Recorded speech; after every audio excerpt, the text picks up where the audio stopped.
अगर हरदेव को पता चल जाता तो अभिनव और अनन्या दोनों के लिए मुसीबत खड़ी हो सकती थी।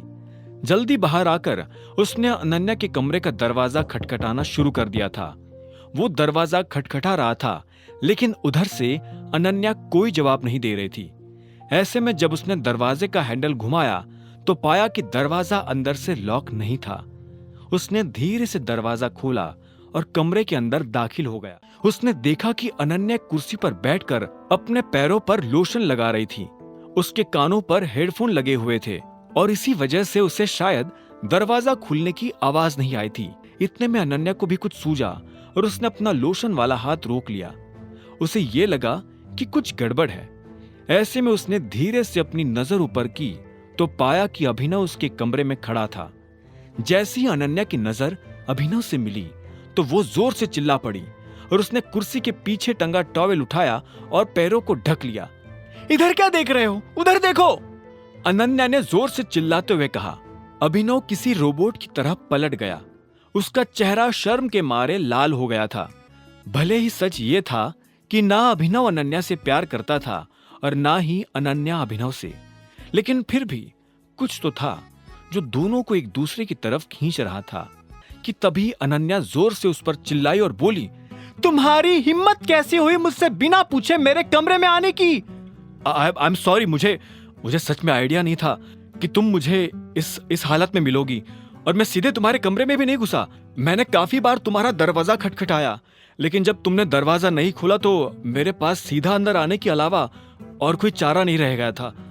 अभिनव ने तुरंत अनन्या को समझाने की कोशिश करते हुए कहा, लेकिन जब वो अनन्या को सफाई दे रहा था तब उसे खुद समझ नहीं आ रहा था कि वो अनन्या को सफाई दे क्यों रहा है। अनन्या उसकी पत्नी है, नहीं? ऐसे में अभिनव को खुराफात सूझी और उसने कहा, अभी मान लो कि दादाजी हमारे, मेरा मतलब है तुम्हारे कमरे में आते, वो पहले तुम्हें ऐसा बैठा हुआ देखते और फिर मुझे तुम्हें ना देखते हुए देखते तो उन्हें कैसा लगता? कोई भी नॉर्मल इंसान अगर मुझे तुम्हें अपने ही कमरे में ना देखते हुए देखता तो पता नहीं क्या समझ बैठता। पागल आदमी, मेरे दादाजी कभी ऐसे दूसरों के कमरों में बिना पूछे नहीं घुसते हैं, अनन्या ने चिढ़ते हुए कहा। उसकी चिड़ी हुई शक्ल देखकर अभिनव को काफी अच्छा लग रहा था। उसने अनन्या को चिढ़ाने के लिए तो ये बात कही थी। अभिनव को जैसे ही जरा सी हंसी आई तो इतने में अनन्या ने कहा, चलो अब मेरे कमरे से बाहर निकलो और जब तक मैं ना बुलाऊं अंदर मत आना। जब मेरा हो जाएगा तब मैं तुम्हें आवाज लगा दूंगी। अभिनव ने यह सुनकर एक गहरी सांस ली और बोला, ठीक है, लेकिन जरा जल्दी करना क्योंकि मुझे भी काम पर जाने में लेट हो रहा है। मुझे ऑर्डर देने की जरूरत नहीं है, समझे ना? यह मेरा कमरा है, जब मेरा मूड होगा तब दरवाजा खोलूंगी। अनन्या ने जैसी अभिनव को फटकारा तो इतने में उसे बाहर से आवाज आई, अनन्या दरवाजा खोलो। यह आवाज सुनकर अनन्या और अभिनव दोनों के होश उड़ गए थे। यह आवाज और किसी की नहीं बल्कि हरदेव पाल सिंह की थी। अपने दादा की आवाज सुनकर अनन्या का दिल जोरों से धड़कना शुरू हो गया था। इतने में उसे फिर से आवाज आई, अभिनव अंदर है क्या? अनन्या की नजर तुरंत अभिनव पर जा टिकी।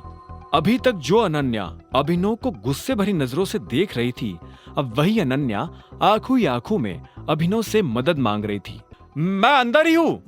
यह सुनते ही अनन्या की जान में जान आ गई थी, लेकिन इतने में उधर से हरदेव ने कहा, क्या मैं 2 मिनट के लिए अंदर आ सकता हूं? मुझे अनन्या से कुछ जरूरी बात करनी है। दादाजी, पर मैं अभी तैयार हो रही हूं। अनन्या के मुंह से घबराहट के मारे निकला।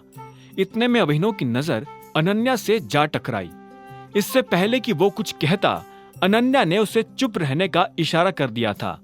ऐसे में अभिनव ने कहा, हाँ एक्चुअली हम दोनों ही तैयार हो रहे हैं। तैयार हो रहे हो? सुबह हो चुकी है, सूरज सिर पर चढ़ रहा है और तुम दोनों अभी तक कमरे में तैयार हो रहे हो। वाह! उधर से हरदेव ने उन दोनों पर गुस्सा करते हुए कहा, आगे की कहानी जानने के लिए देखें अगला एपिसोड सिर्फ पॉकेट एफएम के यूट्यूब चैनल पर और द रिटर्न ऑफ टाइगर के सारे एपिसोड्स को सुनने के लिए डिस्क्रिप्शन में दी लिंक से डाउनलोड करें पॉकेट एफएम ऐप।